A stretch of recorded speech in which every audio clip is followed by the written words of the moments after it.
माध्यमिक शिक्षक चयन परीक्षा 2025 विषय संस्कृत की इकाई 19 के पाठ नर्मदा में के हिंदी अनुवाद में आपका स्वागत है। एक बार फिर इसका पाठ हिंदी अनुवाद शुरू करते हैं। आइए शुरू करें। पावन सलिला नर्मदा अस्माकं प्रदेशस्य जीवनदायिनी सरिता अस्ति। पवित्र जल वाली नर्मदा हमारे प्रदेश की जीवनदायिनी मतलब जीवन प्रदान करने वाली नदी है। ऐसा एव रेवा मेकल सुतादिभिः अनेक नामा भी प्रसिद्धा। यही रेवा मेकल सुता आदि अनेक नामों से प्रसिद्ध है। अस्या उभयो तटयोः अनेकानि तीर्थ स्नानानि तपस्विनां आश्रमाश्च सन्ति। इसके दोनों किनारों पर अनेक तीर्थ स्थान और तपस्वियों के आश्रम हैं। प्राचीन कालादेव अस्याः पावन तटयोः तपस्विनां सिद्ध स्थलानि सन्ति। प्राचीन काल से ही इसके पवित्र किनारों पर तपस्वियों के सिद्ध स्थल हैं। अतः जनाः नर्मदायाः परिक्रमणं कृत्वा आत्मानं धन्यं पवित्रं च मन्यन्ते।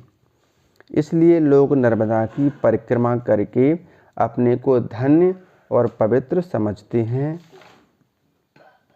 अत्रत्यं नैसर्गिकं सौंदर्यमपि दर्शनीयम्। यहाँ का प्राकृतिक सौंदर्य भी देखने योग्य है। अनूपपुर मंडले अमरकंटकम नाम पर्वतोऽस्ति। अनूपपुर मंडल में अमरकंटक नामक पर्वत है। तत एव नर्मदा प्रादुर्भवति। वहाँ से ही नर्मदा निकलती है। तदनंतरम एषा गहनारण्येषु उत्तुंगपर्वतेषु च भ्रमणं कुर्वती डिंडोरी मंडलम प्रविशति।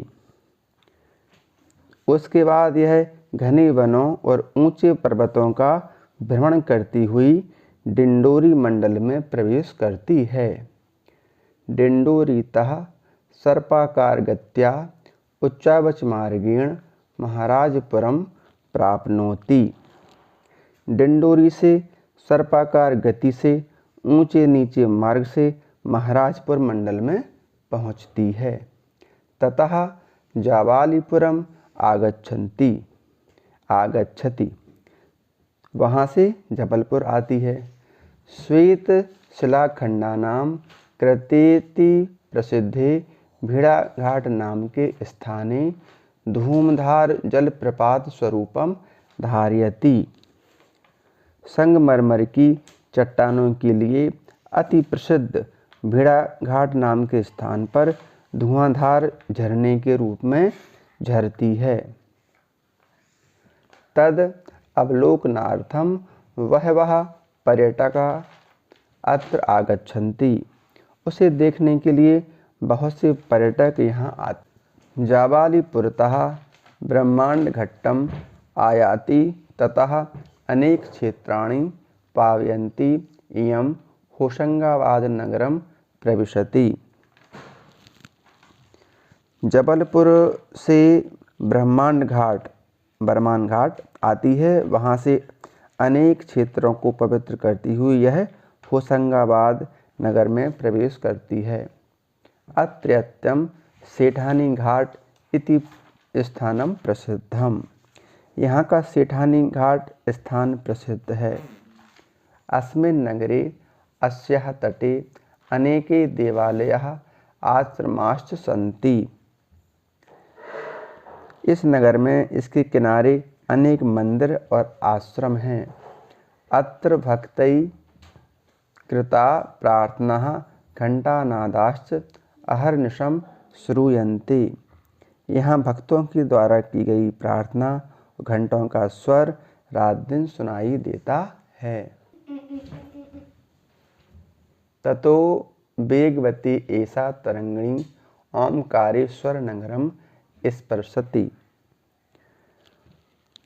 वहाँ से यह वेग वाली यह नदी ओमकारेश्वर नगर को छूती है। अत्र अमलेश्वर नाम ज्योतिर्लिंगम समाराधयन्ति ओमकार इव आकृतिम धारयति। यहाँ ममलेश्वर नामक ज्योतिर्लिंग की आराधना करती हुई यह ओमकार समान आकृति को धारण करती है। अत्रैव आदि शंकराचार्यस्य गुरुः गोविंद पादाचार्यस्य पवित्र स्थानम अपयस्ति। यहीं पर आदि शंकराचार्य के गुरु गोविंद पाद आचार्य का पवित्र स्थान भी है। ततः मंडन मिश्रेण मंडितम मंडलेश्वर नगरमपि ऐसा मंडयति।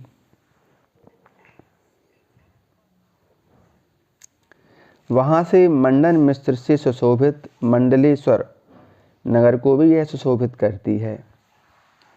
मंडलेश्वर नगरात महाराज्ञा अहल्या सेविते माहिष्मती नगरे अस्या अति विस्तृतम रूपम दृश्यते।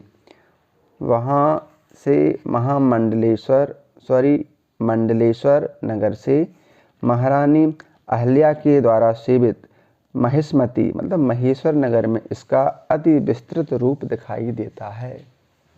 पश्चात खलघाटे शूलपाणीश्वरादीनि स्थानानि सिंचन्ति सा गुर्जर प्रान्तस्य भृगु कच्छ नगर समीपे अरब सागरे विलीयते। बाद में खलघाट शूलपाणेश्वर आदि स्थानों को सींचती हुई गुजरात प्रांत के भरूच नगर के पास अरब सागर में विलीन हो जाती है।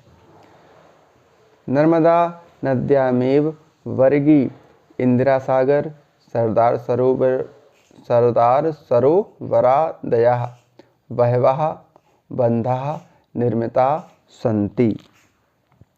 नर्मदा नदी पर ही वर्गी, इंदिरा सागर, सरदार सरोवर आदि बहुत से बांध निर्मित हैं। यावन्तः बंधा नर्मदा नद्यां सन्ति तावन्तः अन्यासु नदीषु न सन्ति।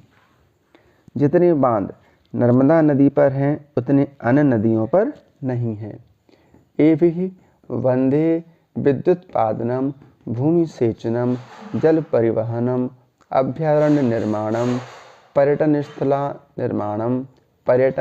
निर्माणम इत्यादयो विविध लाभाः भवन्ति। इन बांधों से बिजली उत्पादन, भूमि का सींचना, जल परिवहन, अभ्यारण्य का निर्माण, पर्यटन स्थल का निर्माण इत्यादि विभिन्न लाभ होते हैं। एतेषाम् उपकाराणां हेतु ऐसा एव। इन उपकारों के लिए ही यही है। ऐसा नाम स्मरण मात्रेण पापम अपाकरोति। यह नाम के इनके नाम के स्मरण मात्र से पाप दूर हो जाते हैं, मतलब यह पाप को दूर करती है। पुराणेषु अस्याः बहुविध महात्म्यम प्रतिपादितम। पुराणों में इसकी बहुविध महिमा प्रतिपादित है। कालिदासेनापि मेघदूते अस्याः सौंदर्यम महात्म्यम च वर्णितम। मतलब कालिदास ने भी मेघदूत में इसके सौंदर्य और महिमा का वर्णन किया है। धन्या ऐसा भूमि यत्र रेवा राजते। धन्य है यह भूमि जहाँ रेवा नर्मदा सुशोभित होती है। इस प्रकार इस पाठ का हिंदी अनुवाद पूरा हुआ और आप इसकी हिंदी अनुवाद देखकर इसमें से जो एक प्रश्न आएगा उसका आसानी से उत्तर दे सकते हैं। अगले पाठ की हिंदी अनुवाद के लिए बने रहें हमारे चैनल पर। धन्यवाद।